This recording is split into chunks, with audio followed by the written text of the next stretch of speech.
I'm Nella Distenfeld-Glick. And I am Maya Glick. And we are Holocaust survivors. We think it's important for our story to be told. I was with my parents and an older sister and an aunt. We were all together. We spent a lot of time in the woods. Our village was surrounded by like a forest. I was in the Warsaw Ghetto, and we were separated from there when we were taken by the Germans to concentration camps. I had 5 brothers, a sister, and my parents. We were 9 people, and I'm the only survivor. I was in a DP camp, displaced person, and I was all alone.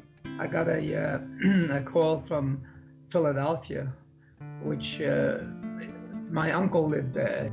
When he heard about me, he called me immediately and made arrangements and got the papers and brought me to the United States. So after the war, my family, we also stayed in a DP camp. We were there for about 2 years, and then we came to the United States. Before we could come to the United States, we had to be sponsored by family members.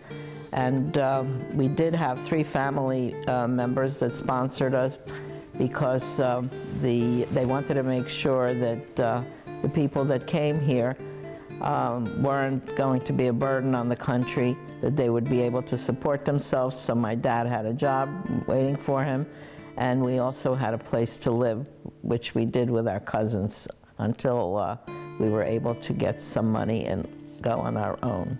My father decided that he wanted to be in business on his own. He had bought a chicken farm with another family, with partners. That's how we got to Vineland.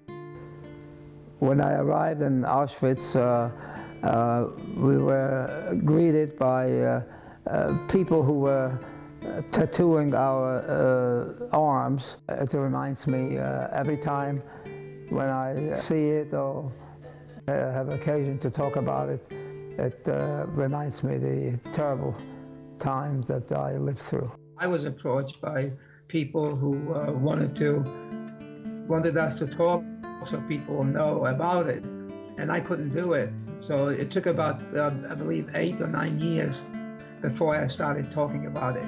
And then I was involved with talking to high schools, colleges, and that was a very interesting thing. It was very difficult, but it was interesting. I had difficulty talking about it. One day, he was speaking to a 6th grade class, and I went with him. After he finished speaking, you know, he introduced me. This is my wife, and she's also a survivor. Maybe she'll want to tell you a few things, you know. I spoke, I told him my story, and at the end, I guess I did get a little bit emotional. So a couple of the girls came over to me, put their arms around me. "Oh, Mrs. Glick, are you okay?" And, you know, then I realized that it was very important for me to tell my story. Well, Steven Spielberg, he, after he did the Schindler's List, he wanted to do interviews of the survivors that were still alive. I think that was really the first time that I had a chance to tell my whole story, because before that I had never spoken to anybody about it in length. It was a very strange time, and but it was very strange that I remember I couldn't understand. On one hand, you're praised for what certain things that you do, and on the other hand, you are downgraded and you are called because you're Jewish.